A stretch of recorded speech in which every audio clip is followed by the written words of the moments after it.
क्या क्रांतिकारियों को प्रतिक्रियावादी ट्रेड यूनियनों में काम करना चाहिए? जर्मन वामपंथी मानते हैं कि जहां तक उनका सवाल है, इस सवाल का जवाब पूरी तरह से नकारात्मक है। उनकी राय में प्रतिक्रियावादी और प्रतिक्रांतिकारी ट्रेड यूनियनों के खिलाफ बयानबाजी और नाराजगी भरी आवाजें जैसे कि होना ने खास तौर पर ठोस और खास तौर पर मूर्खतापूर्ण तरीके से कही हैं।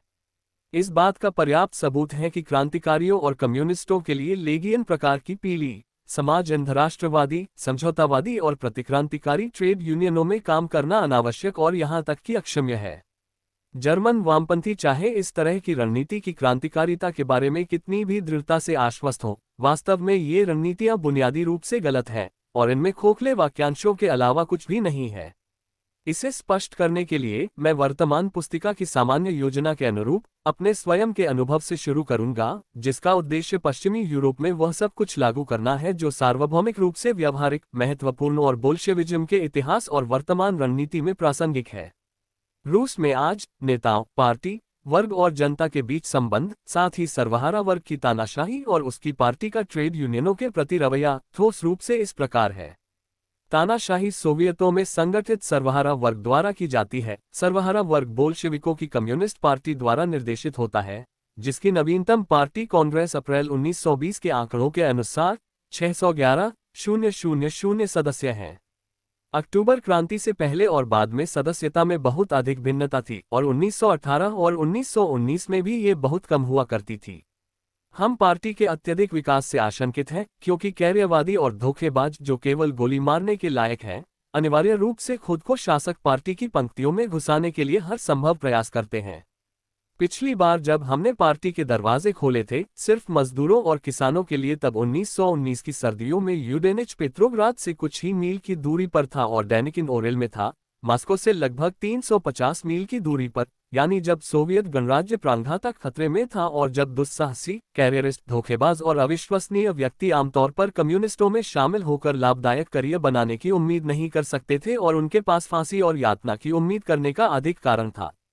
पार्टी, जो वार्षिक कांग्रेस सबसे हालिया प्रति 1000 सदस्यों पर एक प्रतिनिधि के आधार पर आयोजित करती है, कांग्रेस में चुने गए 19 सदस्यों की एक केंद्रीय समिति द्वारा निर्देशित होती है, जबकि मॉस्को में वर्तमान कार्य और भी छोटे निकायों द्वारा किया जाना है, जिन्हें आयोजन ब्यूरो और राजनीतिक ब्यूरो के रूप में जाना जाता है, जो केंद्रीय समिति की पूर्ण बैठकों में चुने जाते हैं। प्रत्येक ब्यूरो में केंद्रीय समिति के 5 सदस्य होते हैं। ऐसा प्रतीत होता है कि यह एक पूर्ण विकसित कुलीन तंत्र है। हमारे गणतंत्र में किसी भी राज्य संस्था द्वारा कोई भी महत्वपूर्ण राजनीतिक या संगठनात्मक प्रश्न पार्टी की केंद्रीय समिति के मार्गदर्शन के बिना तय नहीं किया जाता है। अपने काम में पार्टी सीधे ट्रेड यूनियनों पर निर्भर करती है, जिनकी पिछली कांग्रेस अप्रैल 1920 के आंकड़ों के अनुसार अब 4 मिलियन से अधिक सदस्य हैं और जो औपचारिक रूप से गैर पार्टी हैं। वास्तव में अधिकांश यूनियनों के सभी निर्देशक निकाय और मुख्य रूप से, निश्चित रूप से, अखिल रूसी आम ट्रेड यूनियन केंद्र या ब्यूरो और रूसी central council of trade unions कम्युनिस्टों से बने हैं और पार्टी के सभी निर्देशों का पालन करते हैं। इस प्रकार कुल मिलाकर हमारे पास औपचारिक रूप से गैर कम्युनिस्ट, लचीला और अपेक्षाकृत व्यापक और बहुत शक्तिशाली सर्वहारा तंत्र है, जिसके माध्यम से पार्टी वर्ग और जनता के साथ घनिष्ठ रूप से जुड़ी हुई है और जिसके माध्यम से पार्टी के नेतृत्व में वर्ग तानाशाही का प्रयोग किया जाता है। ट्रेड यूनियनों के साथ घनिष्ठ संपर्क के बिना और न केवल आर्थिक बल्कि सैन्य मामलों में भी उनके ऊर्जावान समर्थन और समर्पित प्रयासों के बिना हमारे लिए देश पर शासन करना और 2.5 महीने तक तानाशाही बनाए रखना असंभव होता। 2.5 साल की तो बात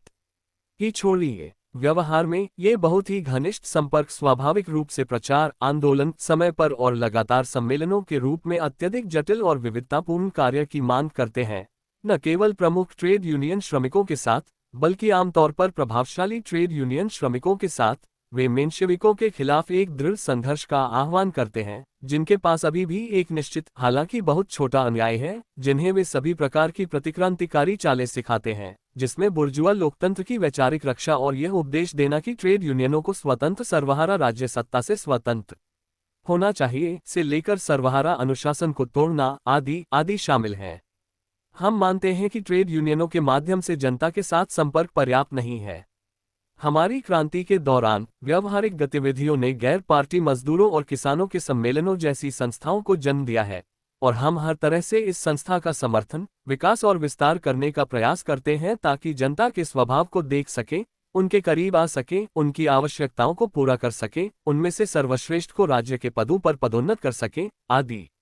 राज्य नियंत्रण के जनवादी आयोग को मजदूरों और किसानों के निरीक्षण में बदलने के हाल के एक आदेश के तहत इस तरह के गैर पार्टी सम्मेलनों को विभिन्न प्रकार की जांच आदि करने के लिए राज्य नियंत्रण के सदस्यों का चयन करने का अधिकार दिया गया है। फिर बेशक पार्टी का सारा काम सोवियतों के जरिए चलता है, जो कामगार जनता को अपने साथ शामिल करते हैं, चाहे उनका पेशा कोई भी हो। सोवियतों की जिला कांग्रेसें लोकतांत्रिक संस्थाएं हैं, जिनके जैसी संस्थाएं बुर्जुआ दुनिया के सबसे अच्छे लोकतांत्रिक गणराज्यों ने भी कभी नहीं देखी। इन कांग्रेसों के जरिए जिनकी कार्यवाहियों पर पार्टी सबसे ज्यादा ध्यान देने की कोशिश करती है, साथ ही ग्रामीण जिलों में विभिन्न पदों पर वर्ग चेतन कार्यकर्ताओं को लगातार नियुक्त करके सर्वहारा वर्ग किसानों के नेता की अपनी भूमिका निभाता है, शहरी सर्वहारा वर्ग की तानाशाही को लागू करता है, धनी बुर्जुआ शोषक और मुनाफाखोर किसानों के खिलाफ एक व्यवस्थित संघर्ष चलाता है, आदि। तानाशाही के व्यावहारिक क्रियान्वयन के दृष्टिकोण से सर्वहारा राज्य सत्ता की सामान्य व्यवस्था ऊपर से देखी जाती है। हमें उम्मीद है कि पाठक समझेंगे कि रूसी बोल्शेविक जो इस व्यवस्था को 25 वर्षों से जानता है और इसे छोटे, अवैध और भूमिगत हलकों से विकसित होते हुए देख चुका है, वह ऊपर से या नीचे से के बारे में, नेताओं की तानाशाही या जनता की तानाशाही आदि के बारे में इस सारी बातचीत को हास्यास्पद और बचकानी बकवास मानता है। कुछ ऐसा जैसे ये चर्चा करना कि किसी व्यक्ति का बायां पैर या दायां हाथ उसके लिए ज्यादा उपयोगी है। हम जर्मन वामपंथियों के इस आडंबरपूर्ण, अत्यंत विद्वान और भयंकर क्रांतिकारी विवेचन को भी उतना ही हास्यास्पद और बचकाना बकवास मानते हैं कि कम्युनिस्ट प्रतिक्रियावादी ट्रेड यूनियनों में काम नहीं कर सकते और उन्हें ऐसा नहीं करना चाहिए, कि ऐसे काम को ठुकराना जायज है, कि ट्रेड यूनियनों से अलग हो जाना और एक बिल्कुल नया और बेदाग मजदूर संघ बनाना आवश्यक है, जिसका आविष्कार बहुत ही खुशमिजाज और संभवतः अधिकांशतः बहुत युवा कम्युनिस्टों ने किया है, आदि आदि। पूंजीवाद अनिवार्य रूप से समाजवाद को विरासत में छोड़ जाता है। एक ओर श्रमिकों के बीच पुराने व्यापार और शिल्प भेद, जो सदियों के दौरान विकसित हुए भेद हैं, दूसरी ओर ट्रेड यूनियनें, जो बहुत धीरे धीरे वर्षों के दौरान अपने आसपास के शिल्प संघों, न केवल शिल्प, व्यापार और व्यवसायों को शामिल करते हुए पूरे उद्योगों को शामिल करते हुए के साथ व्यापक औद्योगिक संघों में विकसित हो सकती हैं और विकसित होंगी, और बाद में इन औद्योगिक संघों के माध्यम से लोगों के बीच श्रम के विभाजन को खत्म करने, लोगों को शिक्षित करने और उन्हें स्कूल भेजने, उन्हें सर्वांगीण विकास और सर्वांगीण प्रशिक्षण देने के लिए आगे बढ़ें, ताकि वे सब कुछ करने में सक्षम हों। साम्यवाद आगे बढ़ रहा है और उसे उस लक्ष्य की ओर बढ़ना चाहिए, और वह उस तक पहुंचेगा, लेकिन बहुत सालों के बाद। आज व्यवहार में एक पूर्ण विकसित, पूरी तरह से स्थिर और गठित, पूरी तरह से व्यापक और परिपक्व साम्यवाद के इस भविष्य के परिणाम की आशा करना 4 साल के बच्चे को उच्च गणित पढ़ाने की कोशिश करने जैसा होगा। हम समाजवाद का निर्माण अमूर्त मानवीय सामग्री या हमारे द्वारा विशेष रूप से तैयार की गई मानवीय सामग्री से नहीं, बल्कि पूंजीवाद द्वारा हमें दी गई मानवीय सामग्री से कर सकते हैं, और करना भी चाहिए। सच है, यह कोई आसान बात नहीं है, लेकिन इस कार्य के लिए कोई अन्य दृष्टिकोण इतना गंभीर नहीं है कि उस पर चर्चा की जाए। पूंजीवादी विकास के शुरुआती दिनों में मजदूर वर्ग के लिए ट्रेड यूनियनें एक बहुत बड़ा कदम थीं, क्योंकि वे मजदूरों की एकता और असहायता से वर्ग संगठन की मूल बातों तक संक्रमण का प्रतीक थीं। जब सर्वहारा वर्ग की क्रांतिकारी पार्टी सर्वहारा वर्ग संगठन का सर्वोच्च रूप आकार लेने लगी, और पार्टी तब तक इस नाम के लायक नहीं होगी जब तक कि वह नेताओं को वर्ग और जनता के साथ एक अविभाज्य इकाई में जोड़ना नहीं सीख लेती, ट्रेड यूनियनों ने अनिवार्य रूप से कुछ प्रतिक्रियावादी विशेषताएं, एक निश्चित शिल्प संकीर्णता, गैर राजनीतिक होने की एक निश्चित प्रवृत्ति, एक निश्चित जड़ता आदि प्रकट करना शुरू कर दिया। हालांकि सर्वहारा वर्ग का विकास दुनिया में कहीं भी ट्रेड यूनियनों के माध्यम से, उनके और मजदूर वर्ग की पार्टी के बीच पारस्परिक कार्रवाई के माध्यम से नहीं हुआ और न ही हो सकता है। सर्वहारा वर्ग द्वारा राजनीतिक सत्ता पर विजय प्राप्त करना एक वर्ग के रूप में सर्वहारा वर्ग के लिए एक बहुत बड़ा कदम है, और पार्टी को पहले से भी अधिक और एक नए तरीके से, न केवल पुराने तरीके से, ट्रेड यूनियनों को शिक्षित और निर्देशित करना चाहिए। साथ ही यह भी ध्यान में रखना चाहिए कि वे एक अपरिहार्य साम्यवाद का स्कूल हैं और हमेशा रहेंगे, तथा एक प्रारंभिक स्कूल रहेंगे जो सर्वहारा वर्ग को अपनी तानाशाही चलाने के लिए प्रशिक्षित करता है, देश के संपूर्ण आर्थिक जीवन के प्रबंधन को धीरे धीरे मजदूर वर्ग को, न कि अलग अलग ट्रेडों को, और बाद में सभी मेहनतकश लोगों को हस्तांतरित करने के लिए मजदूरों का एक अपरिहार्य संगठन है। ऊपर बताए गए अर्थ में सर्वहारा वर्ग की तानाशाही के तहत ट्रेड यूनियनों में एक निश्चित प्रतिक्रियावाद अपरिहार्य है। इसे न समझना पूंजीवाद से समाजवाद में संक्रमण की बुनियादी स्थितियों को समझने में पूरी तरह से विफल होना है। इस प्रतिक्रियावाद से डरना या इससे बचने या इसे पार करने की कोशिश करना घोर मूर्खता होगी, क्योंकि इसका मतलब होगा सर्वहारा वर्ग के उस कार्य से डरना जो मजदूर वर्ग और किसानों के सबसे पिछड़े तबके और जनसमूह को प्रशिक्षित करना, शिक्षित करना, प्रबुद्ध करना और नए जीवन में लाना है। दूसरी ओर सर्वहारा वर्ग की तानाशाही की उपलब्धि को उस समय तक के लिए टालना और भी बड़ी गलती होगी जब तक कि संकीर्ण सोच वाला शिल्प दृष्टिकोण या शिल्प और शिल्प संघ पूर्वाग्रहों वाला एक भी कार्यकर्ता न बचे। राजनीति की कला और कम्युनिस्ट द्वारा अपने कार्यों की सही समझ उन परिस्थितियों और क्षणों को सही ढंग से मापने में निहित है जब सर्वहारा वर्ग का हरावल दस्ता सफलतापूर्वक सत्ता पर कब्जा कर सकता है, जब वह सत्ता पर कब्जा करने के दौरान और उसके बाद मजदूर वर्ग और गैर सर्वहारा मेहनतकश जनता के पर्याप्त व्यापक तबके से पर्याप्त समर्थन प्राप्त करने में सक्षम होता है, और जब वह उसके बाद मेहनतकश जनता के अधिक से अधिक व्यापक जनसमूह को शिक्षित, प्रशिक्षित और आकर्षित करके अपने शासन को बनाए रखने, मजबूत करने और विस्तारित करने में सक्षम होता है। इसके अलावा रूस से अधिक उन्नत देशों में ट्रेड यूनियनों में एक निश्चित प्रतिक्रियावाद हमारे देश की तुलना में कहीं अधिक मात्रा में प्रकट हुआ है और होना ही था। हमारे मेंशेविकों को ट्रेड यूनियनों में समर्थन मिला और कुछ हद तक अभी भी कुछ यूनियनों में ऐसा होता है, बाद के शिल्प संकीर्णता, शिल्प स्वार्थ और अवसरवाद के परिणामस्वरूप। पश्चिम के मेंशेविकों ने ट्रेड यूनियनों में बहुत मजबूत पैर जमा लिए हैं। वहां शिल्प संघ, संकीर्ण मन, स्वार्थी, कठोर, लोभी और क्षुद्र बुर्जुआ श्रम अभिजात वर्ग, साम्राज्यवादी मन और साम्राज्यवादी भ्रष्ट हमारे देश की तुलना में बहुत मजबूत वर्ग के रूप में विकसित हुआ है। ये निर्विवाद है। पश्चिमी यूरोप में गोम्पर्स और जोहॉक्स, हेंडरसन, मेरहाइम्स, लेजियंस और कंपनी के खिलाफ संघर्ष हमारे मेंशेविकों के खिलाफ संघर्ष से कहीं अधिक कठिन है, जो एक बिल्कुल सजातीय सामाजिक और राजनीतिक प्रकार है। इस संघर्ष को निर्दयता से लड़ा जाना चाहिए और इसे निश्चित रूप से उस बिंदु तक लाया जाना चाहिए जैसा कि हमने इसे लाया है जब अवसरवाद और सामाजिक अंधराष्ट्रवाद के सभी अड़ियल नेताओं को पूरी तरह से बदनाम कर दिया जाए और उन्हें ट्रेड यूनियनों से बाहर निकाल दिया जाए। जब तक संघर्ष एक निश्चित चरण तक नहीं पहुंच जाता, तब तक राजनीतिक सत्ता पर कब्जा नहीं किया जा सकता और इसे हासिल करने का प्रयास भी नहीं किया जाना चाहिए। ये निश्चित चरण अलग अलग देशों और अलग अलग परिस्थितियों में अलग अलग होगा। इसका सही आकलन प्रत्येक देश में सर्वहारा वर्ग के विचारशील, अनुभवी और जानकार राजनीतिक नेताओं द्वारा ही किया जा सकता है। रूस में 25 अक्टूबर 1917 की सर्वहारा क्रांति के कुछ दिनों बाद नवंबर 1917 में संविधान सभा के लिए हुए चुनाव इस संघर्ष की सफलता के मानदंडों में से एक थे। इन चुनावों में मेंशेविकों की पूरी तरह हार हुई। उन्हें 700,000 वोट मिले। ट्रांसकोकेशिया में वोटों को जोड़कर 1,400,000 जबकि बोल्शेविकों को 9,000 वोट मिले। कम्युनिस्ट इंटरनेशनल नंबर 7-8 में मेरा लेख संविधान सभा के चुनाव और सर्वहारा वर्ग की तानाशाही देखें। हम मजदूरों की जनता के नाम पर और उन्हें अपने पक्ष में लाने के लिए श्रमिक अभिजात वर्ग के खिलाफ संघर्ष कर रहे हैं। हम मजदूर वर्ग को अपने पक्ष में लाने के लिए अवसरवादी और समाज अंधराष्ट्रवादी नेताओं के खिलाफ संघर्ष कर रहे हैं। इस सबसे बुनियादी और सबसे स्वस्पष्ट सत्य को भूलना बेतुका होगा।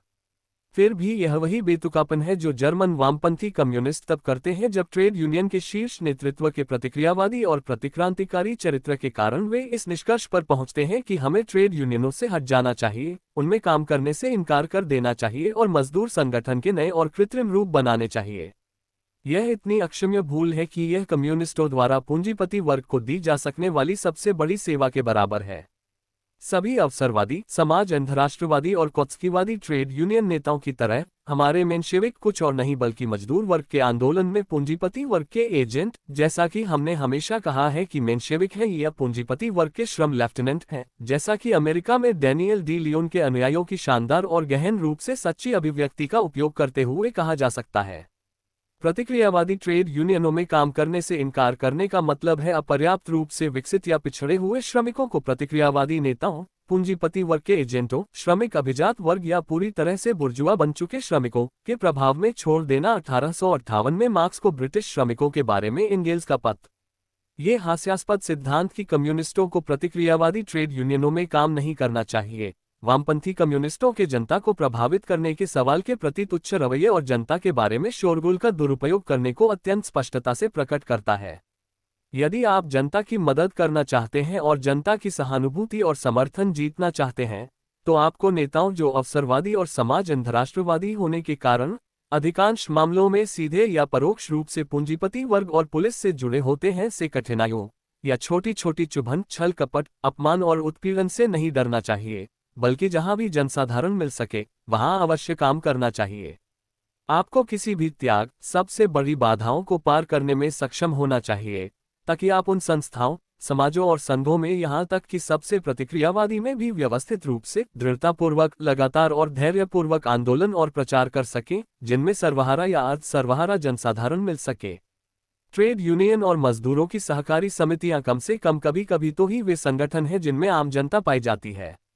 10 मार्च 1920 के स्वीडिश अखबार फोल्केट्स डागब्लेड पॉलिटिकन में उद्धृत आंकड़ों के अनुसार ग्रेट ब्रिटेन में ट्रेड यूनियन की सदस्यता 1917 के अंत में 5,500 से बढ़कर 1918 के अंत में 6,600 हो गई, यानी 19% की वृद्धि। 1919 के अंत तक सदस्यता का अनुमान 7,500 था। मेरे पास फ्रांस और जर्मनी के संगत आंकड़े नहीं हैं, लेकिन बिल्कुल निर्विवाद और आमतौर पर ज्ञात तथ्य इन देशों में भी ट्रेड यूनियन की सदस्यता में तेजी से वृद्धि की गवाही देते हैं। ये तथ्य एक बात को एकदम स्पष्ट कर देते हैं, जिसकी पुष्टि हजारों अन्य लक्षणों से होती है, अर्थात सर्वहारा जन समुदायों में, कर्मचारियों में, पिछड़े तत्वों में वर्ग चेतना और संगठन की इच्छा बढ़ रही है। ग्रेट ब्रिटेन, फ्रांस और जर्मनी में लाखों मजदूर पहली बार संगठन के पूर्ण अभाव से निकलकर प्राथमिक, निम्नतम, सरलतम और जो अभी भी बुर्जुआ जनवादी पूर्वाग्रहों से पूरी तरह ग्रसित है, सबसे आसानी से समझ में आने वाले संगठन के रूप में, अर्थात ट्रेड यूनियनों की ओर बढ़ रहे हैं। फिर भी क्रांतिकारी लेकिन अविवेकी वामपंथी कम्युनिस्ट खड़े होकर जनता जनता चिल्लाते हैं, लेकिन ट्रेड यूनियनों के भीतर काम करने से इनकार करते हैं, इस बहाने कि वे प्रतिक्रियावादी हैं, और एक बिल्कुल नया, बेदाग छोटा मजदूर संघ बनाते हैं, जो बुर्जुआ जनता पूर्वाग्रहों से निर्दोष है और शिल्प या संकीर्ण सोच वाले शिल्प संघ के पापों से निर्दोष है। एक ऐसा संघ जिसके बारे में वे दावा करते हैं।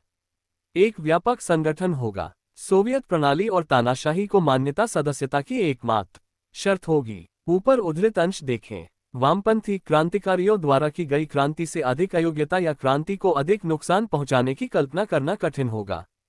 क्यों? अगर हम आज रूस के पूंजीपति वर्ग और एंटेंटे पर 2-2.5 साल की अभूतपूर्व जीत के बाद ट्रेड यूनियन सदस्यता की शर्त के रूप में तानाशाही की मान्यता को लागू करते हैं, तो हम एक बहुत ही मूर्खतापूर्ण काम करेंगे, जनता के बीच हमारे प्रभाव को नुकसान पहुंचाएंगे और मेंशेविकों की मदद करेंगे। कम्युनिस्टों पर यह काम आ रहा है कि वे पिछड़े तत्वों को समझाएं, उनके बीच काम करें, न कि कृत्रिम और बचकाने वामपंथी नारों के साथ खुद को उनसे अलग रखें। इसमें कोई संदेह नहीं है कि गोम्पल्स, हेंडरसन, जॉन हॉक्स और लेगियन उन वामपंथी क्रांतिकारियों के बहुत आभारी हैं, जो जर्मन विपक्ष की तरह सिद्धांत के आधार पर भगवान हमें ऐसे सिद्धांतों से बचाए, या American industrial workers of the world के कुछ क्रांतिकारियों की तरह प्रतिक्रियावादी ट्रेड यूनियनों को छोड़ने और उनमें काम करने से इनकार करने की वकालत करते हैं। अवसरवाद के ये नेता निस्संदेह बुर्जुआ कूटनीति के हर तरीके का सहारा लेंगे और बुर्जुआ सरकारों, पादरी, पुलिस और अदालतों की मदद लेंगे, ताकि कम्युनिस्टों को ट्रेड यूनियनों से बाहर रखा जा सके, उन्हें हर तरह से बाहर निकाला जा सके, ट्रेड यूनियनों में उनके काम को यथासंभव अप्रिय बनाया जा सके और उन्हें अपमानित, बहकाया और सताया जा सके। हमें इन सब का सामना करने में सक्षम होना चाहिए, कोई भी त्याग करने के लिए सहमत होना चाहिए, और यहाँ तक कि यदि आवश्यकता हो विभिन्न चालबाजियों, चालाकियों और अवैध तरीकों का सहारा लेने के लिए, टलमटोल और छल कपट करने के लिए, जब तक हम ट्रेड यूनियनों में शामिल होते हैं, उनमें बने रहते हैं और हर कीमत पर उनके भीतर कम्युनिस्ट काम करते रहते हैं। जार के शासन के तहत 1905 तक हमारे पास कोई भी कानूनी अवसर नहीं था। हालांकि जब गुप्त पुलिस के एजेंट जुबातोव ने क्रांतिकारियों को फंसाने और उनका मुकाबला करने के उद्देश्य से ब्लैक 100 वर्कर्स असेंबली और वर्किंग मेन सोसाइटीज का आयोजन किया, तो हमने अपनी पार्टी के सदस्यों को इन असेंबली और इन सोसाइटियों में भेजा। मुझे व्यक्तिगत रूप से उनमें से एक, कॉमरेड बाबुश्किन याद है, जो सेंट पीटर्सबर्ग के एक प्रमुख फैक्ट्री वर्कर थे, जिन्हें 1906 में जार के जनरलों के आदेश पर गोली मार दी गई थी। उन्होंने जनता के साथ संपर्क स्थापित किया, अपना आंदोलन जारी रखने में सक्षम थे और जुबातोव के एजेंटों के प्रभाव से श्रमिकों को छुड़ाने में सफल रहे।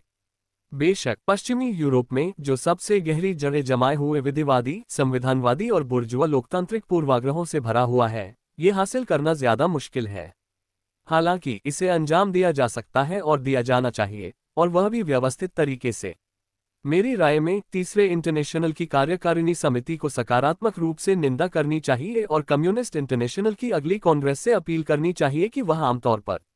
प्रतिक्रियावादी ट्रेड यूनियनों में काम करने से इनकार करने की नीति की निंदा करे, विस्तार से समझाते हुए कि ऐसा इनकार क्यों नासमझी है और यह सर्वहारा क्रांति के उद्देश्य को कितना नुकसान पहुंचाता है, और विशेष रूप से हॉलैंड की कम्युनिस्ट पार्टी के कुछ सदस्यों के आचरण की, जिन्होंने चाहे प्रत्यक्ष रूप से या परोक्ष रूप से, खुले तौर पर या गुप्त रूप से, पूरी तरह से या आंशिक रूप से, इससे कोई फर्क नहीं पड़ता, इस गलत नीति का समर्थन किया है। तीसरे इंटरनेशनल को दूसरे इंटरनेशनल की रणनीति से अलग होना चाहिए, उसे मुद्दे से बचना या उसे कमतर नहीं आंकना चाहिए, बल्कि उन्हें सीधे तरीके से रखना चाहिए। पूरी सच्चाई स्वतंत्रों के सामने रखी गई है, पूरी सच्चाई वामपंथी कम्युनिस्टों के सामने भी रखी जानी चाहिए।